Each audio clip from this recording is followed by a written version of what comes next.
Why is Yeah. he overrated? You know what I mean? You're going to pay anyone as one way or another to shoot here. One out of 100. Excellent. Some kind of confidence.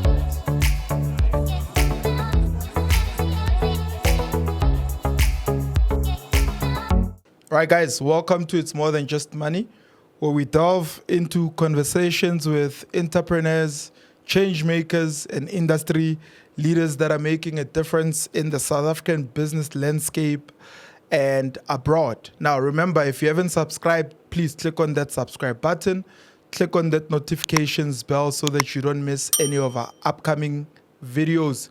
And you must remember, if you are in the Free State, we've got the It's More Than Just Money Business and Property Seminar on the 3rd of May, which is literally in the next coming few weeks. Please check your tickets on web tickets. Click on the link in the description box so that you don't miss the upcoming seminar. We've got Thabo Jonas as one of our speakers. He's an entrepreneur, he's a business owner, as well as a property investor. But today, that's not the focus. Today, I'm sitting with Mr. Thabo Makama, who is a South African business executive and consultant with extensive experience in strategic advisory services.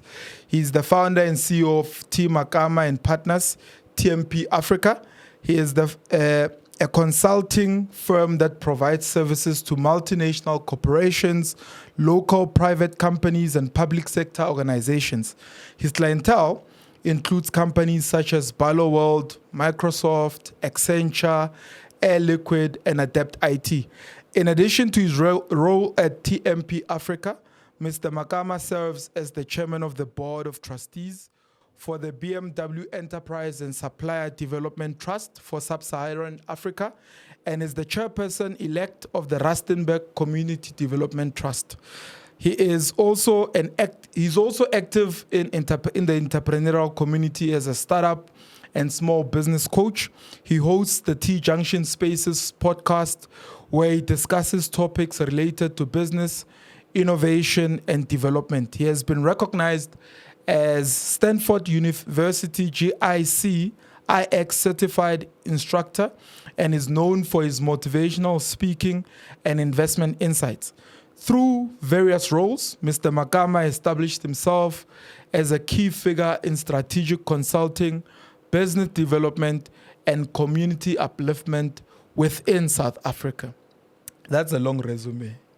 You read it. Yo. You went for the long version. I was wondering, when is this guy going to stop? I thought 4 lines would have sufficed. But when you looking at your journey, Yeah. where you started and where you are now, you could only be able to read somebody's resume later on. At the beginning of your journey, there's no resume as big as this to read.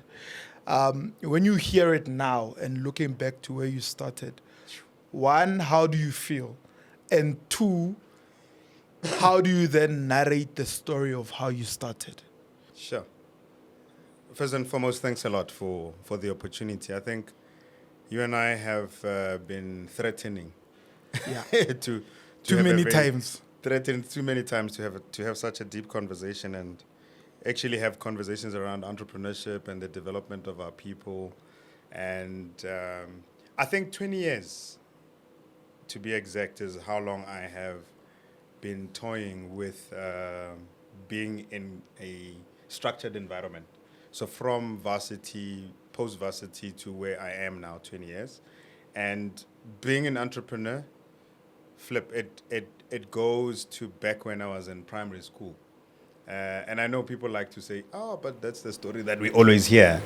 Or I started with Regisa Magwinya, but it was when the seed was planted.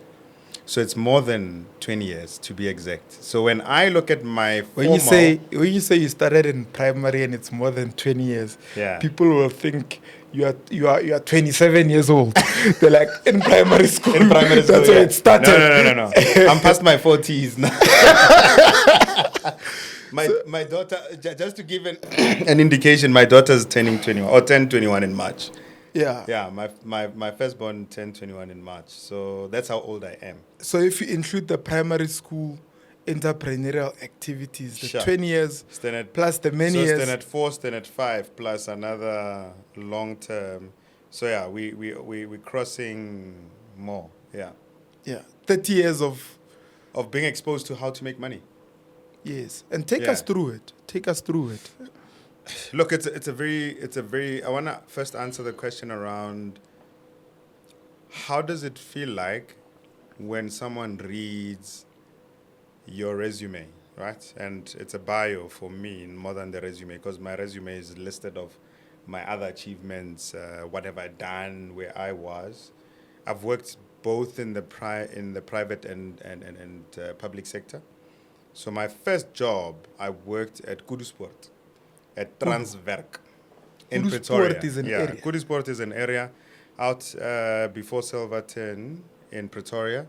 And I worked in Transnet Rail Engineering, what is called now. But at that time, it was called Transwerk. So it used to be still heavy with the Afrikaans name. And I was paying back my dues as a bursar, bursary recipient of Spoornet. So, which is a very beautiful story, by the way, in terms of how I got my bursary. I never got my bursary when I was still in matric. I got it in my first year when I was at Wits Technikon. And I actually went and looked for a bursary in Bramfontein. I went to probably 4 companies. Cold calling, straight walk into the place, ask them, where's HR, where can I get bursary forms? And out of those companies, I went to Race Relations, I went to YMCA, I went to the municipality. I went, at that time, there was another organization which was in the, I think it was in the technology space, I just don't remember the name. I had applied also online for Anglo-American. I had also applied for SAA. So a few bursary institutions. But then the one which really made an impact was Spoornet, because there I walked in and I asked to go to the HR floor to get the forms. And one guy said, no, man, avalile ma bursary. And I was like, okay, but can I not go? I was like, no. And being fast, I looked which floor it was, and I saw it was, I think it was the 4th floor or something.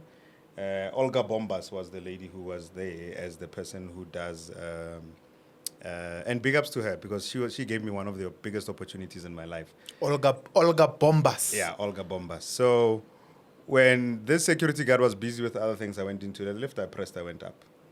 And then I went to the HR, and I said, please, can I have the forms? They said, but the things is closed. Then I said, please, I need this thing. But I don't think it was closed. They had received a lot of applications. Mm-hmm. So I filled in the forms, got my parents to sign, and I gave the forms. Fast track, I was working for Spoornet. But I needed to go in and take a chance. And what were you studying at the time? I was studying logistics management. It was actually my 3rd choice. But I needed to study something at that time, because when I applied for cost accounting and BCom informatics, or at that time it was diploma informatics and I was going to do BTech informatics, I couldn't get both of those. And so I went for logistics. And the reason I went for logistics was because somebody was doing logistics and they were driving a Jetta CLI at that time. And I thought this would be an alternative for me. Because if this guy can afford If this guy car, can afford Jetta CLI at that time, if he's at 2003 model. not even, no, it was a 90, I think it was 99, 98 model at that time. And I was like, flip, 2020, Pila, blind. So I was like, I'm going for that one. So, and again, it was, I think, the influence of people. Funny enough, he was also working in Spoornet. So you can just see how the mind is wired, right? This guy works at Spoornet. He works in logistics. He's driving a Jetta. It means I can become that guy. In fact, I will become that guy. And I'll become that. He represented an element of success. So it was a point of reference. Sure. Which is an element that we need. And this is what people don't understand. When you don't see something, you'd never know how it really is. You have no point of reference. So I had a point of reference. I knew a car I wanted to drive. I knew a person I wanted to emulate. I knew where he was working.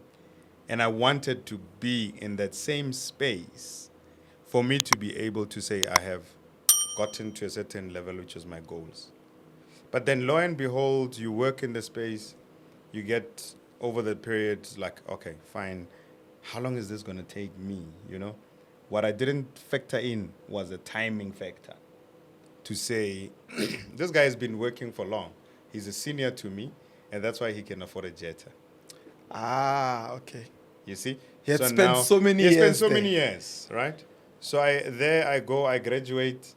I want to be there, you know, and get that amount of money and stuff like that. But the reality hits is that, you know what, you've got money that you're going to earn, and you've got your bursary to pay back. So I had to work back the bursary. So 20 years for me carries a lot of memories around lessons learned around the use of money, time value for money. You and I have had a conversation around time value for money and the understanding of money, because not everybody understands money in a construct that we've been taught. Everybody understands money in a construct that they think they know, which can be also distorted. What does that mean? We deviate now, but I want to hear that part, because that train of thought will come back, but that Yeah. train of thought, everybody thinks they know money, but it's only based on the construct at which they've been taught. What does that mean? So, money is a learned trade of life. Money is a learned concept. So when you understand time, value for money, you understand usage, you understand investment, you understand return on investment. People don't understand the fact that money has its own language. Money has its own respect, and money has its own value system, right? What we are taught when we grow up, money is a means by which expenditures can be covered. So in other words, it's a buying means. It's not a means by which we can improve our lives. It's not a means by which we can improve our children's lives. It's not a means by which we can generationally impact the outcome of the livelihoodness of the people. And that is taught. White people teach their kids that construct. They understand what is return on investment. We don't have such words in our language. We can have translations, but we don't have a direct word. We don't have a word that says investment in our language. But we have words that are similar, which can be borrowed, which is planting. And then when you plant a seed, you expect that there would be a seed that germinates. But then we attach that to hard work, right? You got to plow, you got to plant, you got to water, and then it will grow. To what extent it is dependent on you on the fruitages of that particular plant that you put? Probably 50%. Because even if you put a seed in there that is meant to give you fruits, you have no bearing on the size of fruit if you have not prepared the ground, you have not gone to lengths to create that. Now, when you look at investments are things that are driven through a portfolio that is researched, a portfolio that is understood, a portfolio that may, with high risk, high return, right? What risk is there by planting a seed in there? Weather. I was about to say. Exactly. It's the only risk, right? Or third force that will come and take the thing out. It's not a studied method. It is not a full understanding of the fact that when you now go into investment, you look at political, economical, different multiple forces that are outside of your control that you then can prevent and work at making sure that your return on investment is secured. So you see, all of these are languages of money, which we are never taught. But once you get to teach yourself the language of money, you then have the construct of understanding how to respect money, how to spend wisely, how to invest money, how to use money to make money, and how to attract money. So these things are very important in that it is not an accident when you start seeing people that have built wealth, not rich people, right? People that have built wealth because they understand the language of money. They understand the language of working and investing in themselves and in others and also in their businesses to make a return. So yeah, that is what I highlighted, I think, last time when we spoke about the construct of money is taught, and we are not taught. We don't even have the language that really fully explains it to people to fully understand. Is it And- something that will evolve with time, in your opinion? Or- So it's something that people are catching up with, right? People are catching up on, and the level at which we engage on attempting to work in that construct is that we are very apologetic about it as well. We try Stockfell instead of trying ETFs and trying other things. Like, no, it's safe here because got Stockfell, I know I can see where my money is going. So yes, it's a bit of a construct, right? But then the returns are... and even the word stock fell, we came up Yeah. with it. So you are right. So you Yeah. see, it's within a construct that we are saying, let's move from putting money in my mattress to putting it with a few friends, and then let's see if we can save that, and then we get a return. Versus, okay, fine, what else can I invest in, or who can I invest in, so that I can be able to return the money? And I give an example, right? When Mewako Koneng, who sells tomatoes and veggies, Kokas. Kokas, is looking to increase stock before money that she has made, she asks from other people to say, "Ke kopa o nkadime bokana," right? What do you call that? When a person gives them that particular loan, yes, they owe this individual, but the person is in effect investing in that person.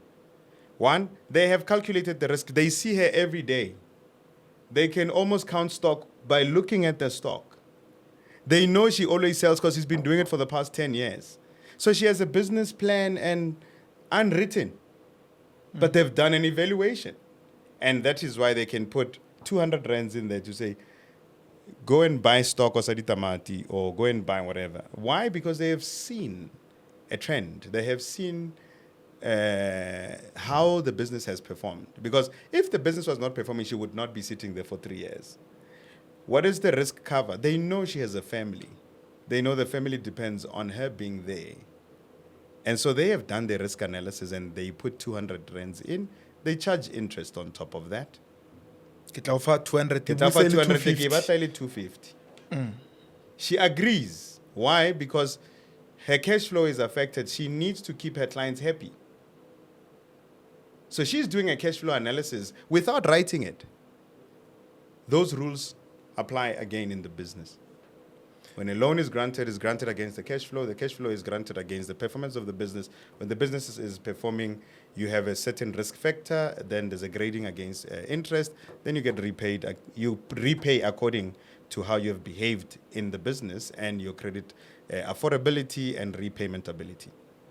So quite interesting what you are saying, right? So say for instance, you were Kokasi. The lady has not started any business. And she comes and says, lend me 200. I want to start a business to sell tomatoes. Are you saying chances are you would not give her the money because there's no track record? Exactly. Versus when she comes back and says, I've done the business 6 months. You saw me. I've got X amount of people that buy from me on a daily basis. I do make some cash flow. I will be able to recover the loan and pay back the money. Lend me 200 rands. I want to buy stock. Exactly. The conversation is different. Totally different. But why is this not taught to people at a large scale to say, if you're looking for money to invest in a business, there must be a certain level of track record that either as an individual entrepreneur you've built somewhere or you've built it through that business you're looking for funding for. Again, it's a lend environment. Now, remember what happens is that from a formal institution perspective, if I am an investor or if I'm a bank, the bank, for instance, doesn't have its own money. It uses depositors' money. People think that the bank has money. The bank doesn't have money. So the responsibility of the bank is for them to make sure that they keep the depositors' money safe, or at least they return the depositors' money with interest. So I take your money, I put it in my control, and I extend it to the next person. I have to guarantee the fact that it will come back. So if I give it to somebody that has no record, it means that I potentially 90% can throw the money back or throw the money away, right? So I have to guarantee the return of the financial income. What normally happens, and I know people always make this comment around, there's a difference between how loans are extended to white people and black people, right? Which is a reality in many instances, but it's not the only reality. You must also take into account that in our system, when we start from scratch as startups on a zero basis, we don't have record, we haven't built any record, we don't have a specific trust factor that we've built in order for somebody to invest in us, right? Yeah, same But as that lady wouldn't have sold the Exactly. tomatoes yet. But if that lady goes and says, I will guarantee your return of that particular money that I'm asking you from, please take a hold on my fridge and my dishwasher. Yeah, You understand? it's collateral. It's called collateral. Yeah, But if she says then, no, my son is working, right? And my son will be able to repay you. You know him. He works for Siemens, or he works for Spurnet. He works for Sasol. I know your son because I grew up with him, surety. right? Then it's surety. Yeah, So the same applies, is that some of the businesses that are funded, what we don't see is the guarantor, is the guarantee that is gotten from another person. The business may be brand new, but they have uncle so-and-so, so-and-so, my father will put a guarantee against that as a collateral. So we are not taught those things to say you can actually go and find a guarantor. You can find somebody who can guarantee your debt as long as they're willing to share liability of whatever you're coming into. and then which also creates the opportunity to be able to create investment opportunity for that Exactly. person who's guaranteeing the loan. Yeah. Right. So, for instance, if I go to my uncle and said, I'm building a business, this is how big it can go, I need X amount of money. For him to stand as guarantor for me, there must be an opportunity for him Exactly. to reap What's the reward in of the it- risk. What's in it for him? Yes, because it wouldn't make sense for him to just take up some risk Yeah, without because reward. Ngwana says- Ngwana says no. When you look at your journey, the accumulation of the 20 years, right? What defining moments actually sparked the now desire to want to be in strategic business management and coaching, as well as consulting? So I'm a maverick entrepreneur, right? What's a maverick entrepreneur? So I do more than one line of business. So for me, where I have landed now, to your question, has been shaped by a whole lot of things which I came across as I was growing out of my qualification. Logistics was a qualification that, from a logistic perspective, I became a buyer. From a buyer perspective, I started focusing primarily on procurement of certain commodities. From that, I started now to branch into preferential procurement and development of suppliers at a very early stage. And that shaped how I started viewing the element of SME development and growth and transformation. Because out of that, I then moved to Transnet head office. From Transnet head office, I then got headhunted to work at Siemens as a buyer, again, focusing on preferential procurement and BEE. So BEE became an angle at which I could start to focus on what do black suppliers need in a procurement system, within a supply chain, and for them to actually participate at a multinational perspective. So with that, it grew a need in me to want to see participation of black business in the mainstream. Firstly, it was in public sector, grew out from there, and then went into private sector. I think my job at that time was growing very fast, and my understanding was beyond my growth. It frustrated me being in a zone where I didn't have any decision making, right? And then while I was doing that, I then got to know about consulting. You see, when we grow up, we only know about being an employee, working as an employee. From there, you become a supervisor, then you become a manager, then you maybe become a senior manager, then you become a director. And that's the path that we are taught. We are never taught the path of you can get knowledge as a capital, get to know and master the job so that you can become an advisor, or you can become a director, or you become an owner, or you can become an entrepreneur. Those careers are not sold to us. They're not told to a young 4-year-old. And there's a reason I'm saying 4, because it starts there. It's interesting, when I was introducing you to my daughter now, I told her you are smart.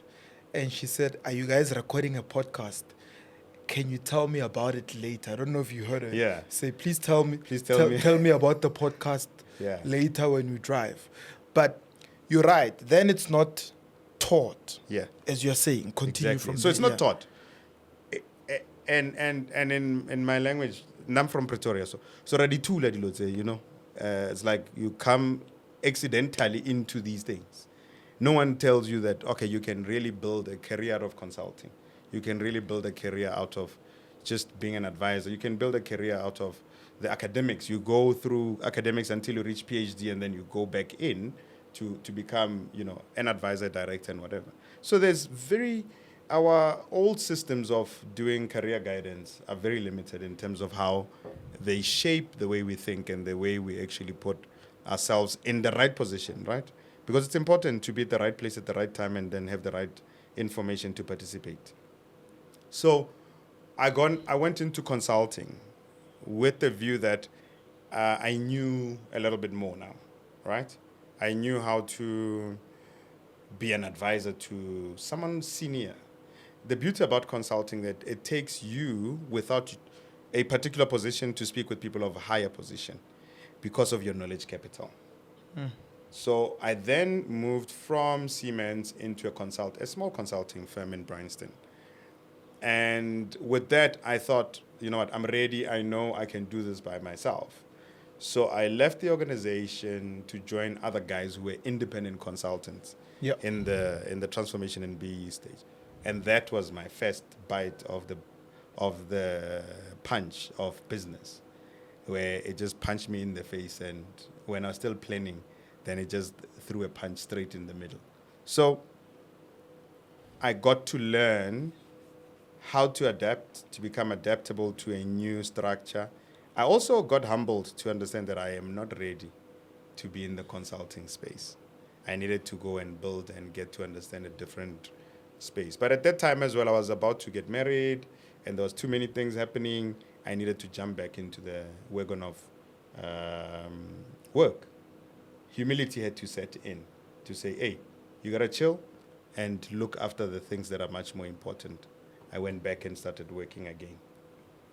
And I think with that, it taught me that, you know, you if you're going somewhere, pit stops are necessary. And I think it goes back to the question to say, what has shaped my understanding into where I am now versus where I was?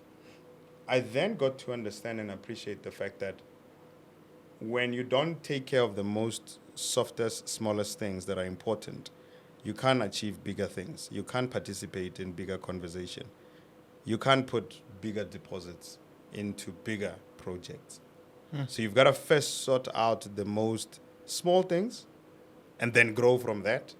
And then once you're stable, you then work on the other stuff. even in entrepreneurship, you can't open today and become a mega organization. You're going to Sure. master the small things. When you become a master at those small things, you get to the next, and then that's how you build. Why are people, in your opinion, not comfortable with the steps that you've just mentioned, where being comfortable with being small at the season where you are supposed to be small and growing gradually at the season where you are supposed to be growing gradually and not taking quantum leaps? Is it because there are other people growing exponentially? Is it because there are companies that are growing fast? Maybe because of factors that we are not seeing.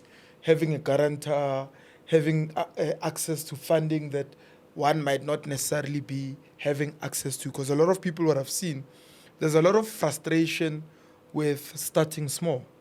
And you seem to have the proper understanding of it. Perhaps maybe after you were kicked in the teeth by entrepreneurship, going back, you're like, oh, there's nothing wrong with actually starting small and building for 20 years. I mean, Sam Walton spent many years building Walton, and he was not a millionaire at the time until it was big and it was listed. Then he became a billionaire, right? But that what is it, in your opinion, that makes people frustrated with the process? So I always tell people that work with me, they'll know money follows effort. Money follows effort. Okay? Money always money always follows effort. So the guys that grow too fast, they fall fast very quickly as well. So if you wanna fall fast, grow fast. Grow quicker than you can actually handle the growth. So you can see this by the law of business. Excuse me. The law of business is that every single year the top 500 companies in the world list changes. Every single year. Why? Some fall off. Some fall off. Jeez. Some new players join, and some fall off. And it's normal. And it's normal. Yes.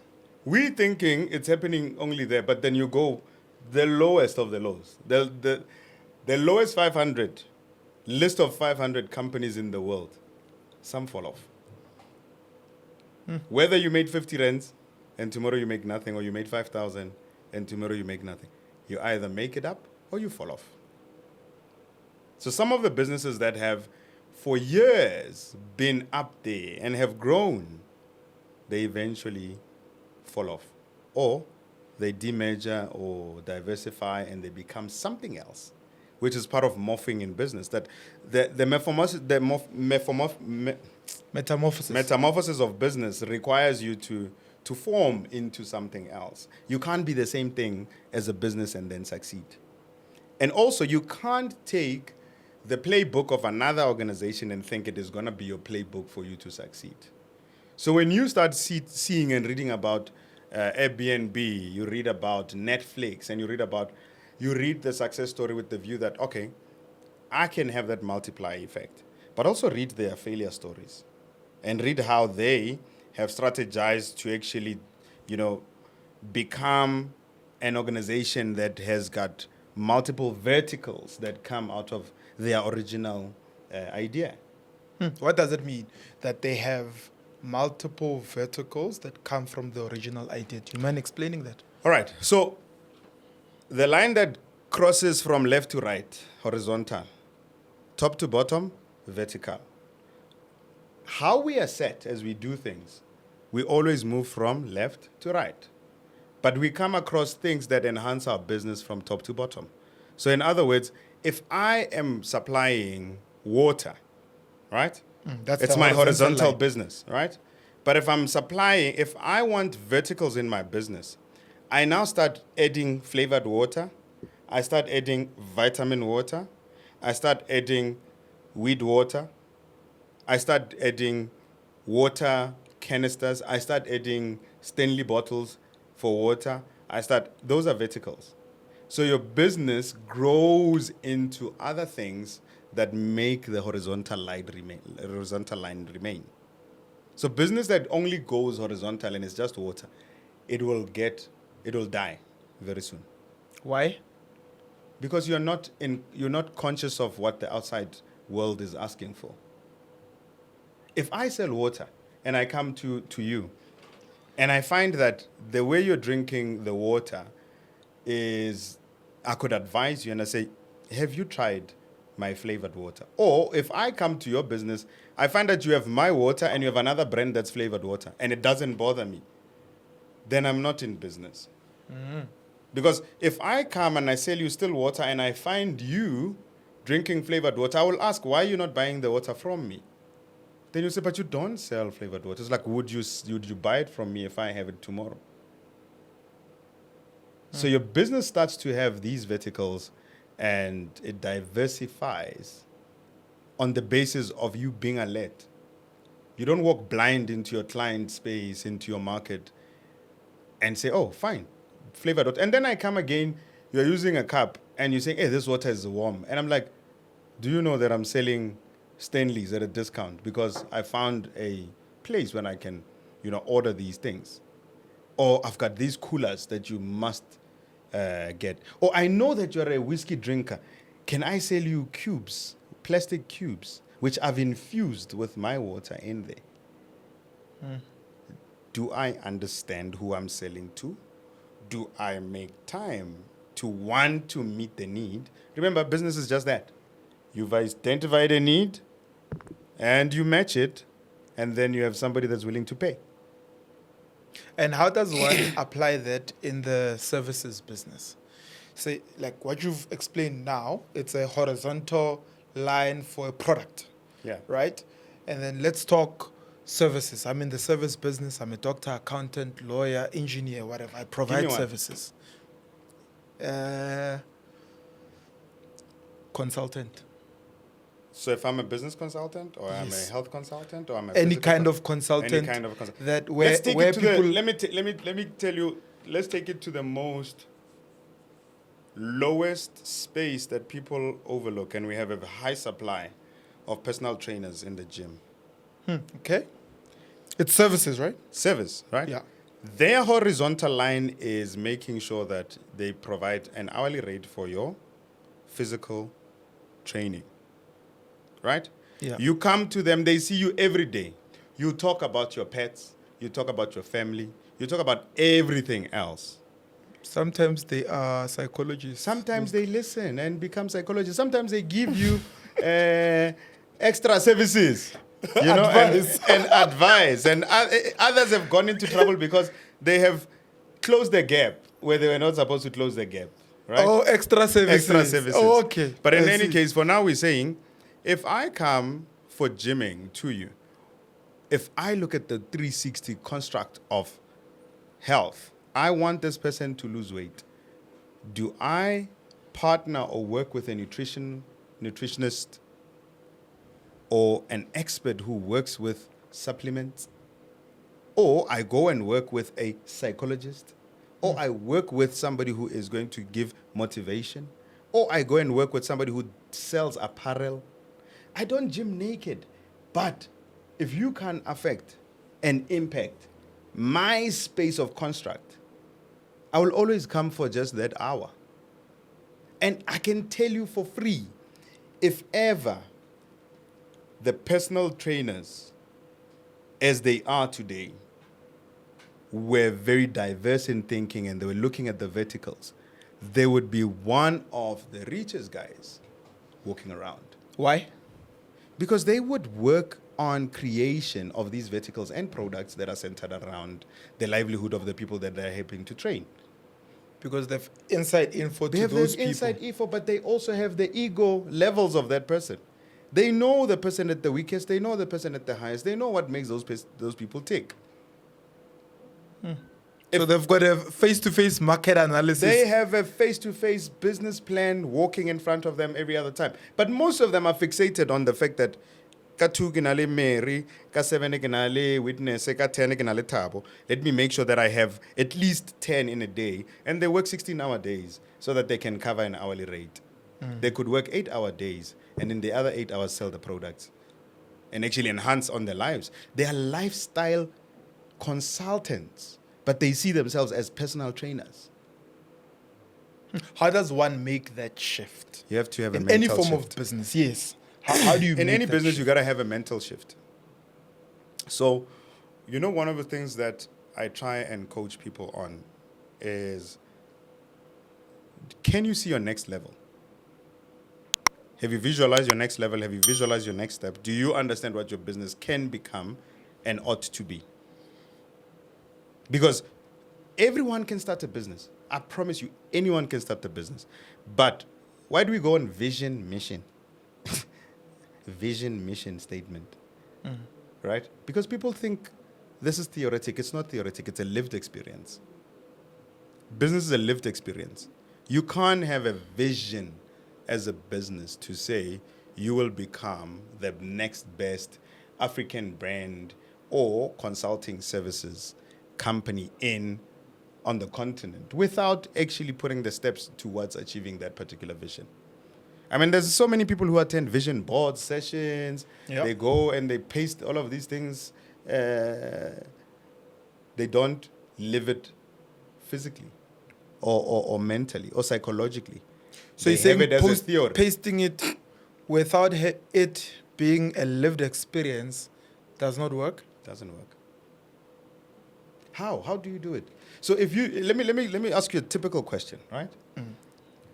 When you plan to leave to go to a meeting, you first look at your diary and say, cut 12, cut 11, 10, I have a meeting at these following places.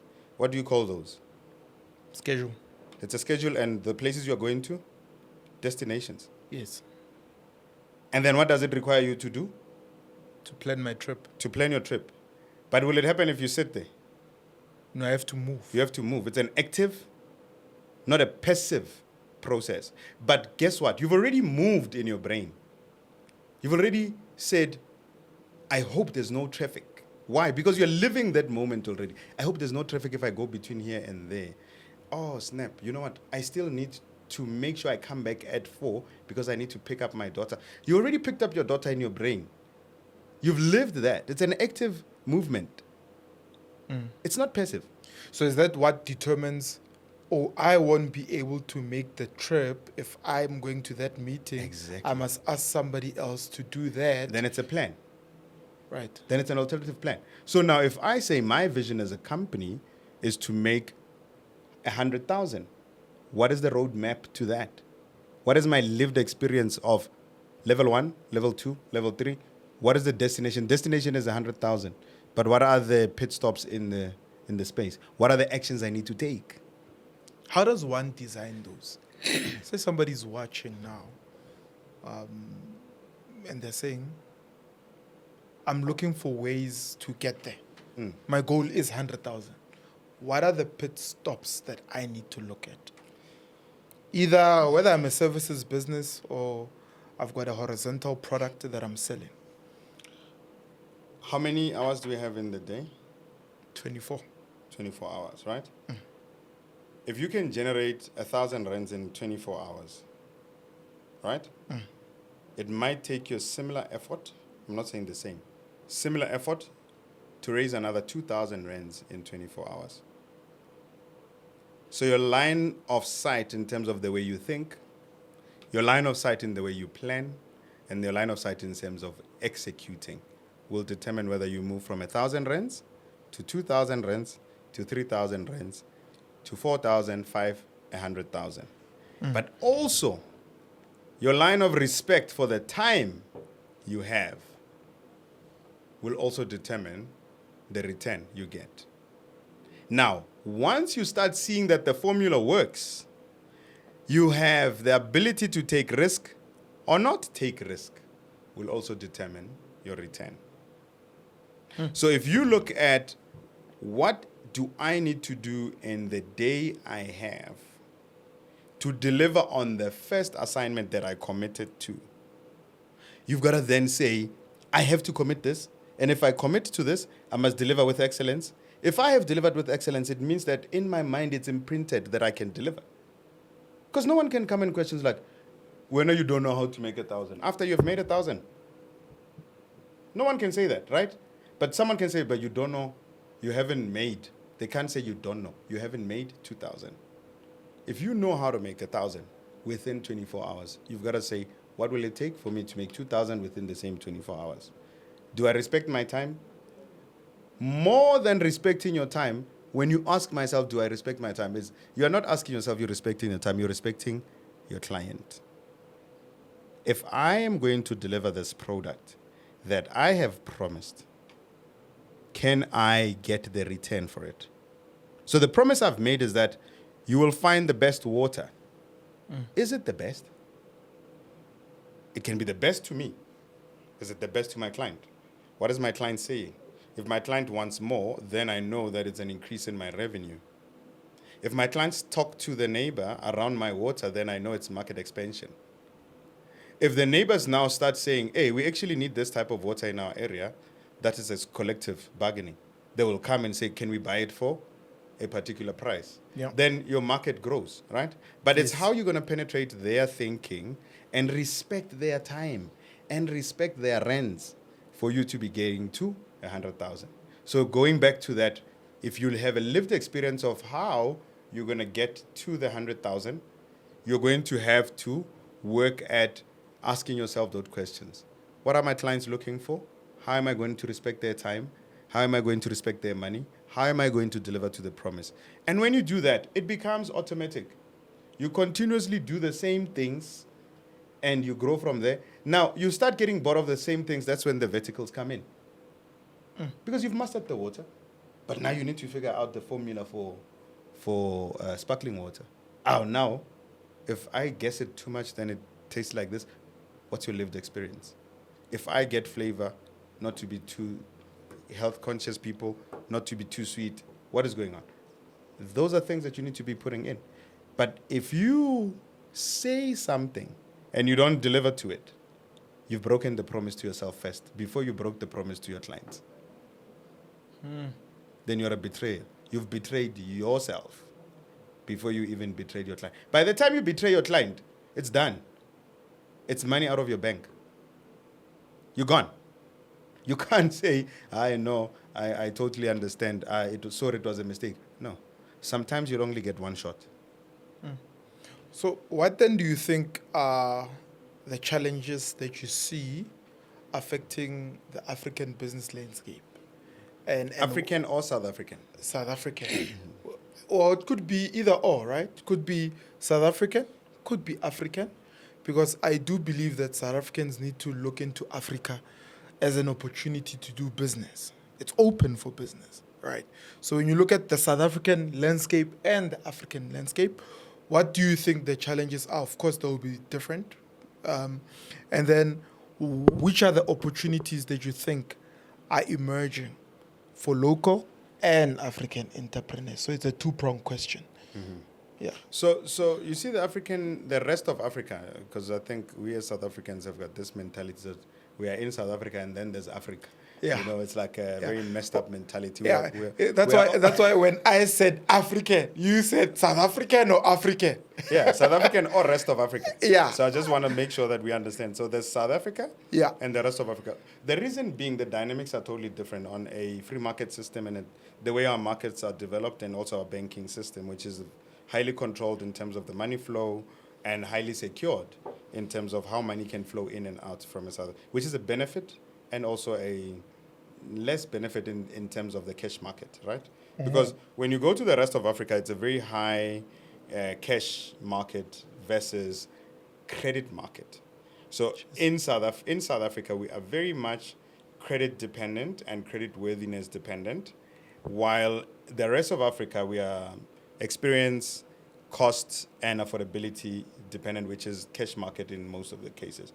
Unless if you go into a corporate level, where the corporates can trade amongst each other and they have a SWIFT and whatever, and they have a connecting account with a Barclays or whatever international bank that exists. But at a ground level, it's a cash market. It's how much am I getting for this? Am I getting value? Am I paying for it? That's it. But with us, from a South African perspective, at a very minute level, at a very micro level, when you're buying things that are high consumables, fast-moving goods, it's still a cash market in the streets. But once you get into money that requires you to be swiping, to be buying on a credit card, it requires a level of credit worthiness, right? So for me, I think I have a little bit of appreciation from a South African perspective than the rest of Africa, because I think that's a market I want to completely learn around the FMCG goods, in saying how can we bring our well-developed products that we have maybe support and we have some market to take it to the rest of Africa using the Africa Trade Agreement, because I think those things are very much beneficial if we use it as a springboard to grow and maximize on their numbers. So that, I mean, everybody talks about Africa having the youngest population and also being the biggest consumer market that all global organizations, global companies, global countries are looking at. So why are we not looking at it as a bigger thing? So where do I see opportunity? So the businesses that I would potentially invest in, it's where I see the opportunities, right? Food security is always going to be a requirement. So in other words, anything that has to do with foods, agro-processing, sourcing of food, and reselling of food is always going to be a commodity that everybody consumes on a daily basis. So whether you are starting a brand that is going to grow in making condiments, making coffee, making all of these things that are consumed on a daily basis, I would invest in that business if the business model makes sense and it's able to grow and it can scale. Because we can make coffee, but can it grow? Can it scale? Is it different from the other stuff that are there, right? The one element which I'm busy trying to help some organization on is the clothing space. Yeah. So the reusing and remodeling or thrifting and reselling of clothes to people. Yes. Not looking at the high-end market, but looking at mid to below market for them to access high-quality clothing. Because I think post-94, we've had an influx of multiple different quality of clothing that is there, right? And the third part is on the technology front. Technology that is used by us as individuals on a regular basis, either hardware or including even software. Because if you look at how the growth of AI has actually given us the opportunity to explore how far technology can go. So for some of us who've had the privilege of working in a technology company, we know what technology has been doing prior to the big hype around AI. But if one starts to think, how does technology get to be absorbed into consumer level? It usually starts with the military at the country level, where people innovate and come up with things that are destructive or protective, and then it comes down into corporate, where corporates then consume these technologies, and then it goes to the market. But now, the destructive nature is that technology does not need to start at a military base now. It can start at a consumer level and then grow outward towards military and also corporate, right? So for me, innovators that come up with technologies that solve for the majority of people, then it can help to get to another level. We've got problems in South Africa around water safety, water cleanliness, and all of that. We need to understand what could be developed to help that type of thing. We've got alternative energy solutions that are coming.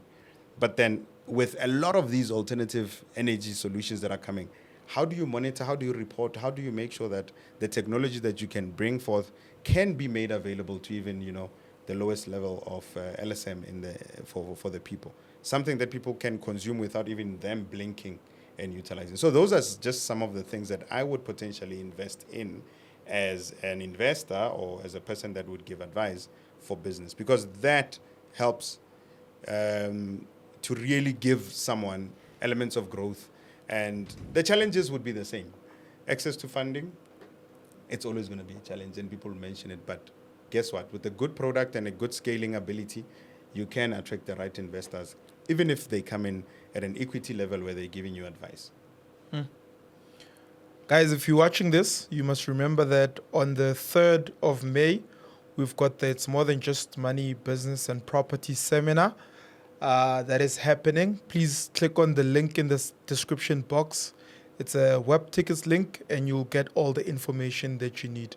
So, in your role as the chairperson of the BMW Enterprise and Supply Development Trust, as well as chairperson elect for the Rustenburg Community Development Trust, what initiatives are you most passionate about? So, my role is to help lead the the team, the board of trustees on both ends, and almost ignite the same passion I have for people, right? I work.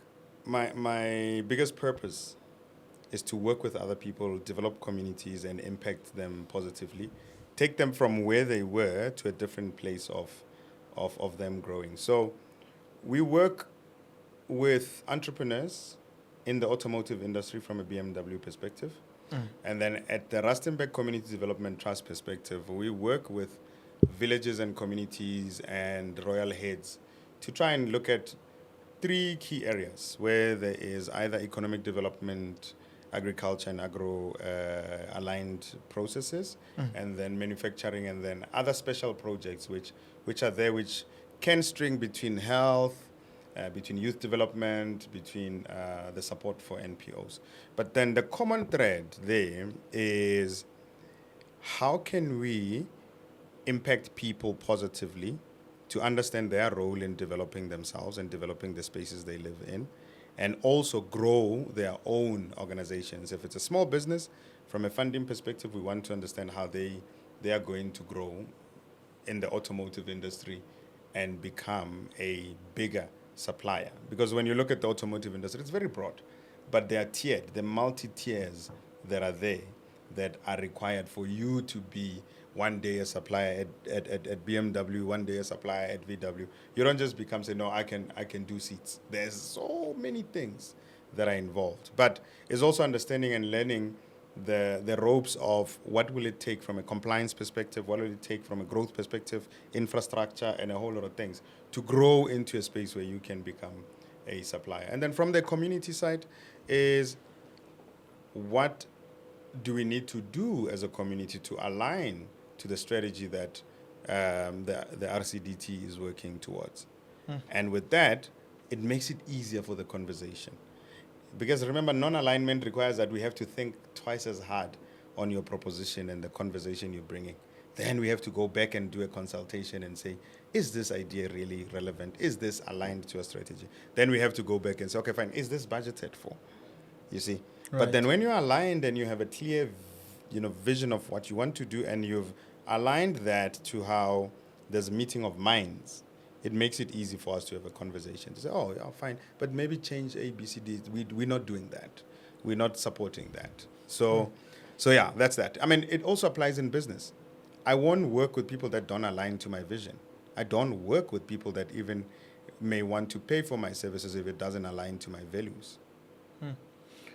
And with the rapid pace of change, right? I can hear you very knowledgeable, but how do you continue to educate yourself and stay ahead of industry trends? So I came across a quotation recently of Liu Jian, the Xiaomi founder, who says that people think that hard work is what builds you and grows your business, and actually investing in self or self-growth is what will actually build you to succeed and multiply in your business construct. So I work a lot with other people that I learn from. Secondly, I read out shorter versions of reading. I'm not a big book reader, so I read short versions of information, Harvard Business Review, and reports and stuff like that are there. I watch a lot of YouTube conversations and explanations of things. What is leverage, what is investment, so that you can get to understand at the basic level. Because remember, those snippets are broken down into 15, 20 minutes videos, but then there's a book that is very thick that requires you to read it over 5-6 months. So I do a lot of that, and I also have mentors and coaches. So I always look out for time with a mentor, time with the coaches. and I surround myself with people that know more than me. Right. So, sitting here, I get the privilege of asking the questions, right? And I get to hear it firsthand. But there are people watching here. Some are sitting at home, they're not working, they're starting out. Some are owning successful businesses. But there's somebody sitting there saying, Tabo, I don't know what step to take tomorrow, right? Is there anything you would like to share with that person? You know, perhaps a final thought on leadership, resilience, the power of innovation, starting small, whatever it is that's in your heart, looking through that camera, speaking to that young guy. It might be a young Tabo at 21, starting out. What would you have loved to hear from somebody of your caliber? So, before I answer the question in full, the privilege we never get is to be given the right advice at all times. And so sometimes we assume the information we get from other people that are better than us or older than us when it comes to what we want to do in our lives is the right advice, and it's not necessarily the right thing, right?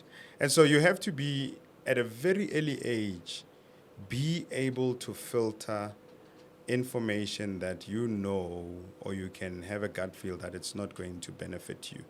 And how do you do that? The first step that you do is always validate the information that you get.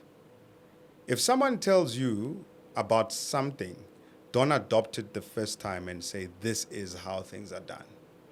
Because there will be a second opinion, a third opinion, and a fourth opinion. If the opinions align, then you've validated number one. And which is the same thing. If you're going to go into business and you've got an idea, find one or two people to validate your business idea on the basis that you can explain it very clear, so that you can know that at least the direction you're taking has been validated. And those people could potentially, if you ask them a question, would you potentially buy this? Would you use this service? And find authentic people that will give you a yes. And even if you don't get 4 yeses and you get 2 yeses, you've already gone through the process of finding out why the other 2 will not say yes. Now, because not everybody is going to be an entrepreneur, and everybody else might be looking for a different, opportunity. To the young guys out there, if I look back on my almost 30 years of life in where I've started, where I was, I never was ashamed of where I come from. I was never ashamed. And my friends came from potentially well-off or better families than I did, but I was never ashamed to take them to where I live and to show them where I lived, because it was a different learned experience for them as well. And that helped me to not be at a certain level or standard that was above what I could afford and what I could do as something that was expected of me. So number one, be authentic about where you come from. You don't know the lessons you're learning. If you are coming from a poverty-stricken place, you just don't know what lessons you're learning. And if you're coming from a rich place, you don't know what you potentially are missing as lessons in life. And then the second thing to do after being authentic, you've got to be very strict about your growth, and you've got to be very strict about where you want to go. Live before you get to that space. Visualize it, write it down, make it a goal, and work hard at it, right? So that you tomorrow don't blame your circumstance or blame somebody for not achieving those things. These are pedals along the way and are also stepping stones for us to be able to achieve. And then the third thing, be disciplined about time. If you promise to do something and you don't do it, you are building a code that you don't deliver, you don't finish, and you don't live up to what you have promised. And lastly, make sure that when you deliver with excellence. I always tell people, the first goal that you can achieve is making your bed. Then you know you've achieved one goal. And then you can start making your bed every day. You've developed a habit. And now if you can make your bed all the time, and now you do it with precision and it looks like a hotel, you've mastered the art. Start small. If you can't make your own bed, you can't run a business, you can't run other things. And if you can't do it very well, sometime later in your life, you will outsource it to a helper. But then when you're still living in your room, make your bed as a starting point. Thank you. Wow. Thank you so much, my brother. I appreciate you taking time to share your thoughts. I know how busy you are. So from me to you, from representing our audience, I'm saying thank you on their behalf. You know, a lot of people write to us after conversations that have impacted them. And they say, I've started a business because of that conversation. I changed my business model because of that conversation. And I believe this is going to be one of those conversations where somebody says, because of that conversation you had with Thabo Makama, this is what I've done and this is where I've gotten. So from me to you, I appreciate it. Thank you so much. Thank you for the opportunity, and to those that are listening, I love what this man is doing, and I appreciate also the privilege to be here. The privilege to be listened to can never be taken for granted. Thank you very much. Thank you, my brother. Thank you, guys. If that did not inspire you, teach you, nudge you, educate you, I don't know what will. You know, this is one of the conversations where you have to take a pen and paper and listen to over and over and over again. Very technical, but takes you to a certain level when it comes to thinking, business, and also being able to map out your entrepreneurial journey. From myself and my team broadcasting from Johannesburg, South Africa, it's more than just money. We'll see you in the next episode. Ciao, ciao. Yeah.